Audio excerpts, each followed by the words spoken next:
दोस्तों, ईश्वर कौन है? बड़ा कंफ्यूजन इस पर। एकदम शॉर्ट में आपको आंसर देता हूँ। ईश्वर कौन है? What is God? Who is God? Where is God?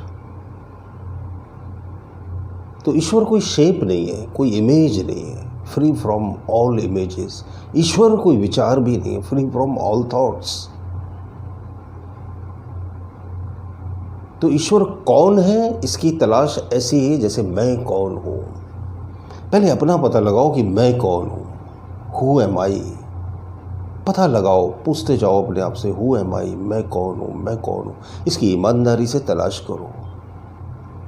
यही मेडिटेशन है। लॉजिकली तलाशो मैं कौन हूँ, फिर मालूम पड़ेगा इलॉजिकल ट्रुथ खुलने लगेंगे, अनफोल्ड होने लगेंगे।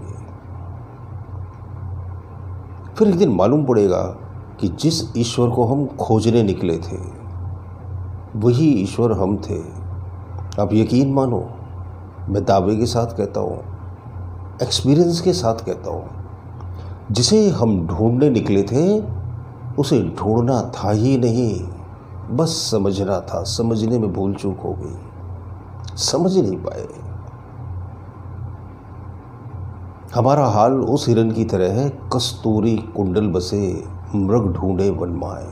जैसे हिरन की नाभि में कस्तूरी बसी रहती है और उसकी सुगंध को तलाशते तलाशते पूरे जंगल में भटकता रहता है, यहाँ वहाँ सर मारता कि खुशबू आ कहाँ से रही, अपने भीतर से ही आ रही थी।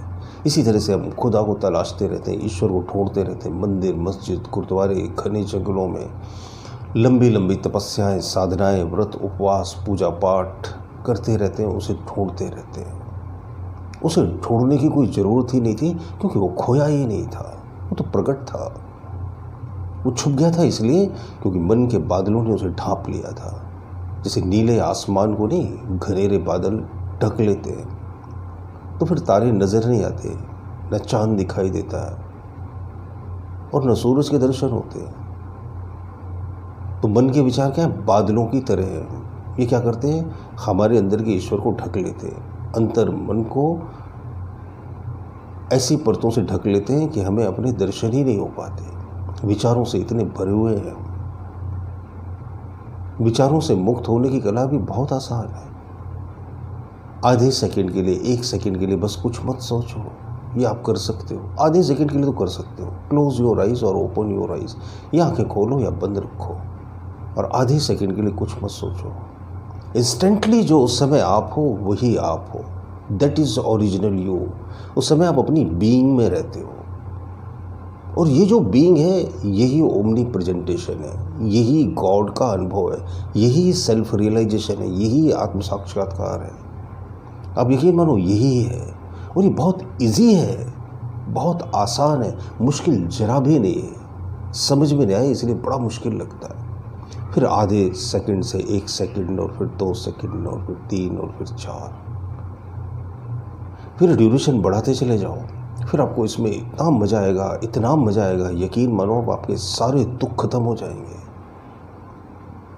किसी भी चीज़ को मैनिफेस्ट करने लगोगे आप। लाइफ बहुत इजी हो जाती है। ज़िंदगी का ड्रामा जिसमें हम रोते रहते थे उसमें हम हंसने लगते हैं, और ये ड्रामा समझ में आने लगता है,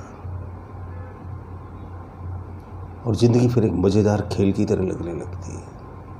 समझ में आती है ज़िंदगी, बशर्ते हम इसे समझना चाहें। हम तो झुंझला जाते हैं, परेशान हो जाते हैं, गलत ढंग से इसे समझने लगते हैं। इसे सही ढंग से समझने की कोशिश कीजिए। जब आप कोशिश करेंगे तो समझ में आ भी जाएगी, और आ ही जाती है। अंततः जो हम तलाशते हैं वो हमें मिल जाता है। ये सवाल कि ईश्वर कौन है, इसका जवाब हमें एक दिन मिल जाता है, तलाशते तलाशते। फिर मालूम ये पड़ता है कि तलाशने की कोई ज़रूरत ही नहीं थी। जब आपको पता चल जाएगा तो आपको ये पता चलेगा कि खोजने की कोई ज़रूरत नहीं थी, तलाशने की ज़रूरत ही नहीं थी। बहुत ही सहजता से, बहुत ही आसानी से ईश्वर मिला ही हुआ था, हम ही मिस कर रहे थे उससे। मुझे लगता है मेरे वीडियो ज़रूर आपकी मदद करते होंगे। अगर अच्छे लगते हो तो ज़रूर कमेंट बॉक्स में कमेंट लिखिए, लाइक कीजिए वीडियो को। मेरी लिखी हुई किताब मेडिटेशन के ऊपर ज़रूर पढ़िए, उससे आपको बड़ा सपोर्ट मिलेगा माइंड पावर की और मेडिटेशन की। उसमें बहुत सारी विधियाँ हैं। वो लेने के लिए डिस्क्रिप्शन बॉक्स में लिंक दी हुई, वहाँ से मंगवा सकते हैं, या फिर डायरेक्ट मुझे व्हाट्सअप करके ले सकते हैं। बहुत बहुत शुक्रिया, बहुत बहुत धन्यवाद आपका। मन और ध्यान, आपकी हर समस्या का समाधान। इसे आप घर बैठे अनेकों लोगों पर आजमाए हुए 54 विधियां सीख सकते हैं। ये करने में बहुत आसान है और बहुत ही निश्चित रिजल्ट देती है।